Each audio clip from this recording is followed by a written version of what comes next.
My name is Dawn. People say I'm eccentric, but I disagree. We are a family of three, my husband, son, and me. My in-laws live in the main house on the same property. I'm an ordinary housewife. I got married to my husband 20 years ago. We met at work. He was already a senior manager when I joined. For a fresh graduate like me, he looked unapproachable. His image changed when we had an office party. I heard he was from an Irish background, so I thought he was a drinker, but I was wrong. When I went to pour wine into his glass, "Just pretend, but don't pour in, thank you," he shyly said with a red face from alcohol. Compared to his usually stoic face, "You are quite adorable," I blurted out. His eyes were wide open, and his already red face flushed brighter. "Adorable? That's a first." He seemed extremely embarrassed. I fell for him at that moment. We became more familiar with each other in the office, and eventually, "Would you like to go out for dinner with me?" He asked me out. He was 30 years old at the time. It supposedly took tremendous courage for him to ask a 20-year-old. He cared about the 10 years age difference, but I didn't think much of it. On the contrary, I was happy to have a boyfriend who was mature and I could rely on. We got engaged after 2 years of dating. We first announced it to my parents, who lived 3 hours away by car.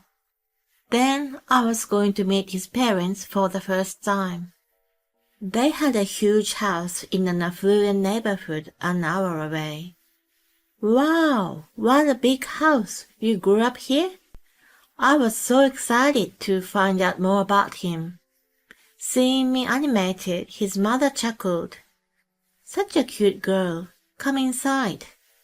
Wearing an elegant pink dress, she looked much younger than her age.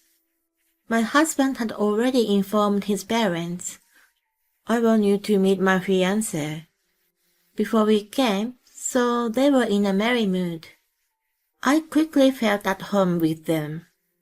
"Have you decided on the venue?" his dad asked. "Not yet. We are planning to start looking around soon. We want to invite only close friends and family, and make a small wedding that we can cover with our own savings," he answered. His mother's face turned serious. "That's not acceptable. It's supposed to be once-in-a-lifetime event. It's the occasion to invite as many people and celebrate together." To which my husband sighed heavily. More and more people are having a cozy wedding nowadays. Besides, we'd rather keep our savings for the future instead of spending all for the wedding. "I don't care about the trend. I wouldn't want to attend such a boring wedding." His father intervened. "We shouldn't meddle with their plan. Let them do whatever they want." "I'm sorry about my wife, Dawn."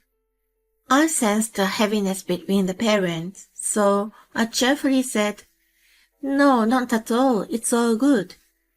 When my husband followed his father to the study, my mother-in-law mumbled, "How did an immature child like you seduce my son?" I was spaced out from exhaustion, so I thought I heard her wrong. Looking back, it was the first sign of a bully. My husband explained about his mother afterward. She came from a prominent family that migrated to the US in the 18th. The family was faced with tragedies in the 19th and eventually dispersed, but she still carried the value from her upbringing. When I was talking to her, I was often reminded of it. Luxury goods are high quality. Saving money is miserable, she repeated. Every time I heard her favorite phrases that were different from my value, I was just amazed by her. Having an extravagant wedding was politely declined, though. After our wedding, we moved in with my parents-in-law. Even though we were living on the same property, Joe and I had our own cottage behind the main house, so we were independent of them. I got pregnant 6 months after our wedding and quit my job right before I gave birth. I wanted to focus on my child. Joe had no problem with it and even said, "I'm gonna work harder now." After I had my son and stayed with him at home all day, I realized something. My father-in-law still worked, so it was normal for him to be out during the day. My mother-in-law, who never worked in her entire life, was also out, and I rarely saw her at home during the day. She normally dressed up and went out for lessons and lunch with friends. Sometimes she came by the cottage and dropped off designer brand gifts for my son and Joe. Around this time, she added, "I don't have enough allowance again this month," and "Don't tell my husband," two her favorite phrases. As for the presents, Joe had a specific taste, so even if it was from a nice brand, if he didn't like it, he never wore it. The baby clothes too.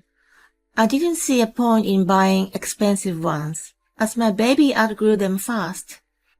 I almost told her to not bother splurging if she didn't have enough allowance. But I knew she would gotten upset with me, so I kept quiet. Whenever she came over, she always asked me about my plan for the next days.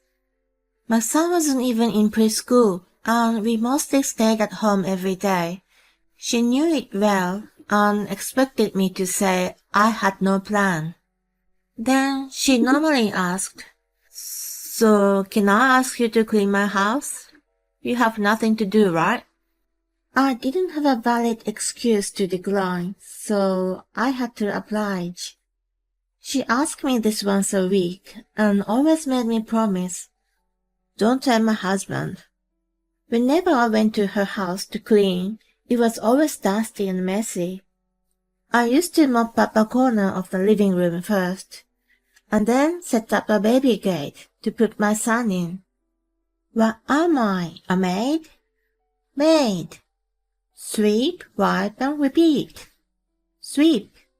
My son and I sang, and when he looked bored, I let him watch TV. I was determined to clean the house spotless. When I was done, I had no energy to do anything else. My maid life as such continued for a little while. It came to an end, thanks to Joe. One day, when he came back from work earlier than usual, he found my son and me in the main house. "Who do you think she is? A maid?" he scolded his mom. I was so happy to see him standing up for me that my frustration flew out the window. She learned her lesson and never asked me to clean again. Instead, she hired a professional cleaner to come regularly. I was astounded to see how adamant she was to do it herself. When my son started his preschool, I used my freedom to work part-time. My mother-in-law frowned and criticized me. "People think my son's not making enough money, and your poor son will have a lack of parental affection." I normally didn't argue with her, but for this one, "Joe makes enough money. It's my choice to work. I want my son to see that his mom is capable of multitasking." She still looked displeased and mumbled, "The job of a mother is to be pretty and affectionate." I shrugged her off. I put effort into my part-time job and increased my work hours according to my growing son's schedule. Seeing me hard at work, Joe and my son started to share housework with me. I was very thankful to them. My son eventually became high school senior and studied hard to get a scholarship to the university he wanted to go to. I informed my parents and in-laws about his achievement. Just when I was relieved and melancholic about my son, my mother-in-law showed up unannounced.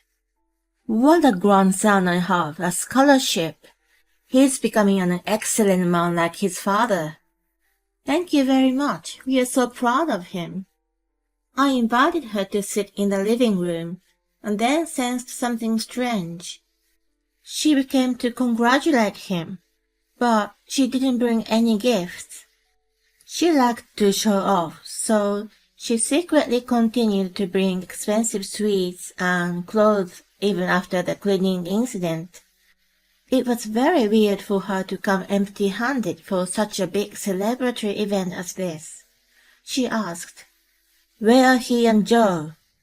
"School and work. It's a weekday." "All right, you're alone today." I couldn't figure out where she was going with the conversation.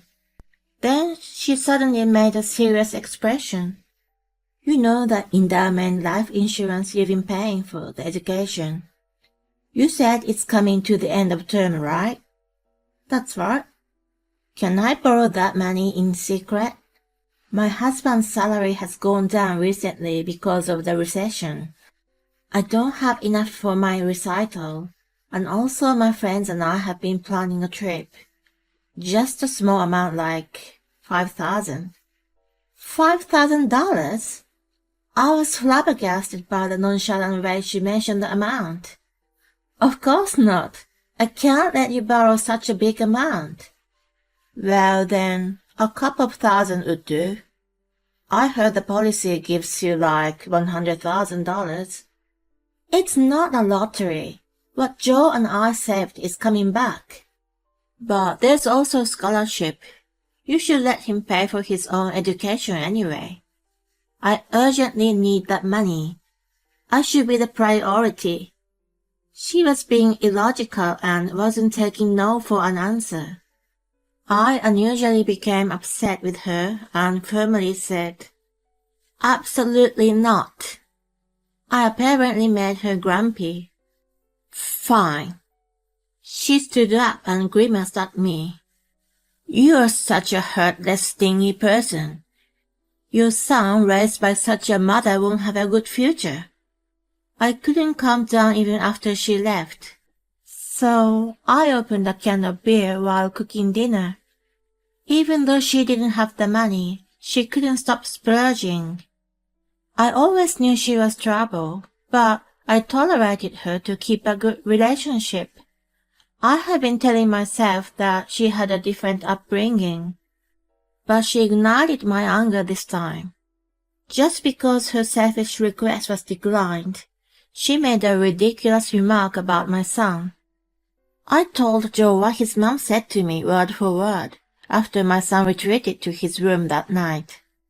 "I've been keeping it from you, but I lent her money before and she hasn't paid it back yet." "Wait, you too?" It became clear that both of us had a small amount of money owed. Since we lived so close to the parents, we didn't want to create an awkward atmosphere by refusing her. I guess she knew and took advantage. I can't let it go this time. Me neither. I'm fed up with her. We felt bad for Joe's father, but we agreed on moving out of the cottage. "Hey, hon, there's something I really want to do before we move." I proposed a plan to retaliate against her. I was going to make her regret insulting not only me but my son as well. My determination was burning. I prepared the necessary evidence in a month. After sharing them with Joe and my son, I finally started my plan rolling. It was the first weekend of July.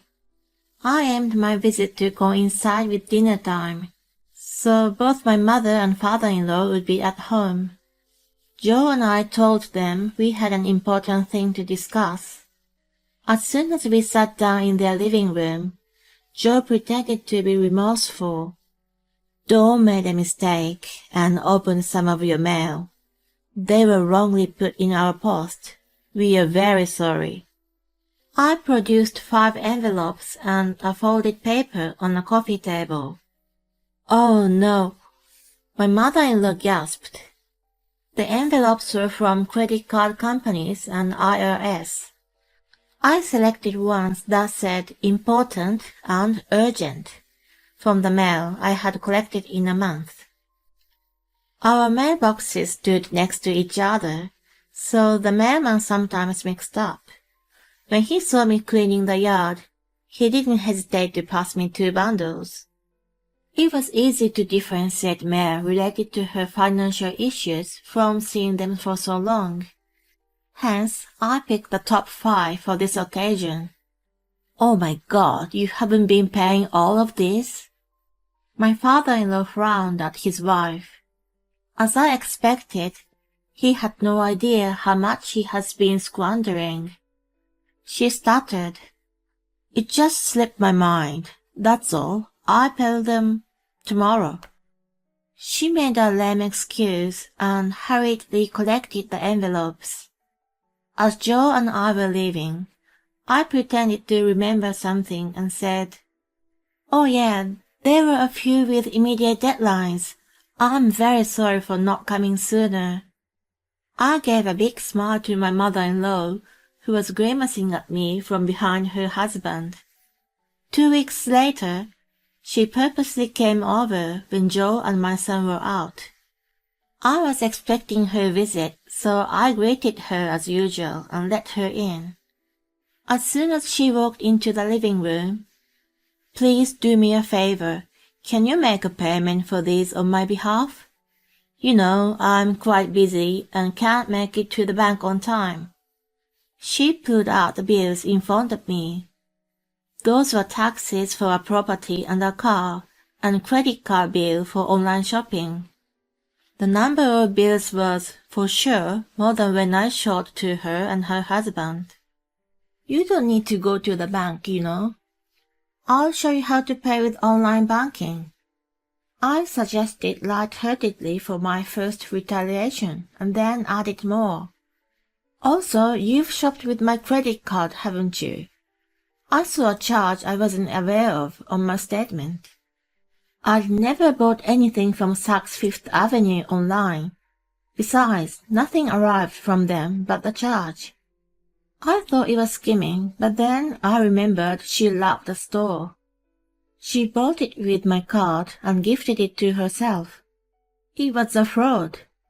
She was shrewd when it came to money, but her wrongdoing was to be caught sooner or later.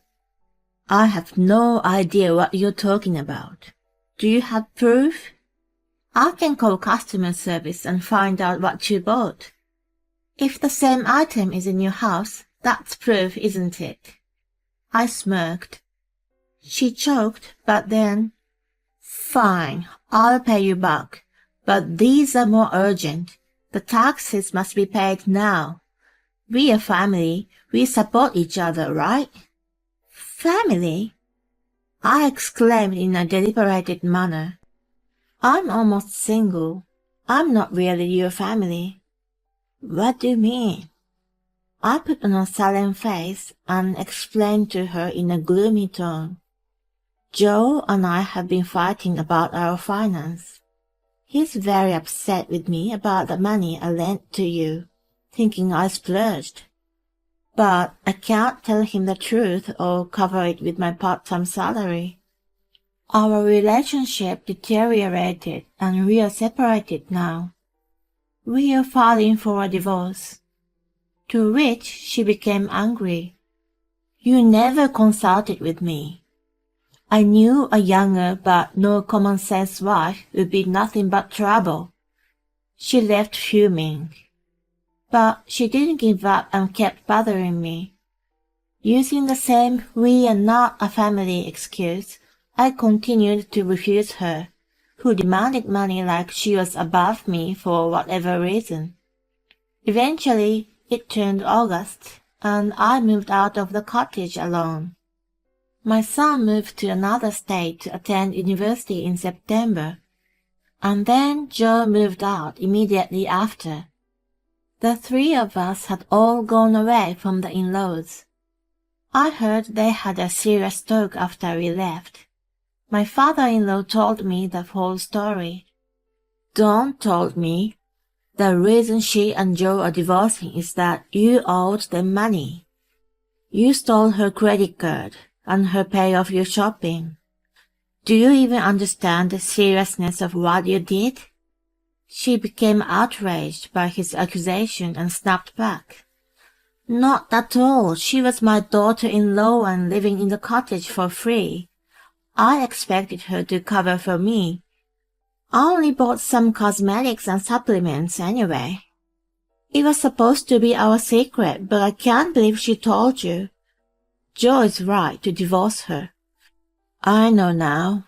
You're a malicious woman. I want a divorce. I don't need such a nasty wife for the rest of my life. Let me check all our finance. Well... He went through the file she had kept and found their inactive investment funds with zero balance. All of her credit cards were maxed out, and she hadn't been paying, or just the minimum if she had. He couldn't believe the level of her atrocity. I kind of predicted the situation, even though he had a managing director title at work. He was working at an ordinary company, and I didn't think his salary could support her splurge. I assumed he had a big loan or touching the money she wasn't supposed to, or both. When she had an eye on my son's educational savings, I figured she was in critical financial situation. I was right. My father-in-law sold the property and paid off her debt in the end. He was able to divorce her without alimony or distribution of property. However, knowing she had never worked in her life, she didn't feel comfortable throwing her out without anything. So he gave her $10,000 to start over. Joe thought his dad was too easy on her, but $10,000 must have been gone in no time if she had no income. She despised working, but loved showing off and buying expensive gifts for people. She would be penniless sooner or later, and be on the street. She deserved it. As for me, I'm currently enjoying life in a new apartment along with Joe. Divorce was a deceit. To make it more real for mother-in-law, I moved out alone at first, but moved into a new place Joe and I bought. It was a good timing to coincide with my son going away for his university, so we put a down payment with our savings and bought a newly built apartment. Our new life is amazing. I don't have to be a maid and clean my mother-in-law's house, or be asked to pay for a mysterious facial massage tool she bought. Having no bothersome relationship, Joe and I enjoy our second honeymoon period. We don't want to deceive Joe's dad, so we've told him about our plan. It's only the mother-in-law who is made to believe. We have no intention of telling her the truth or where we live. We honestly want nothing to do with her for the rest of our lives. After selling the house, my father-in-law lives in a small apartment. He's looking to move closer to us. He has been nothing but kind to me, and we never had any problems, so I'm looking forward to having him nearby. We are planning to visit our son over the next long weekend. I'm surrounded by my favorite people and enjoying my life to the fullest. It's my best time by far.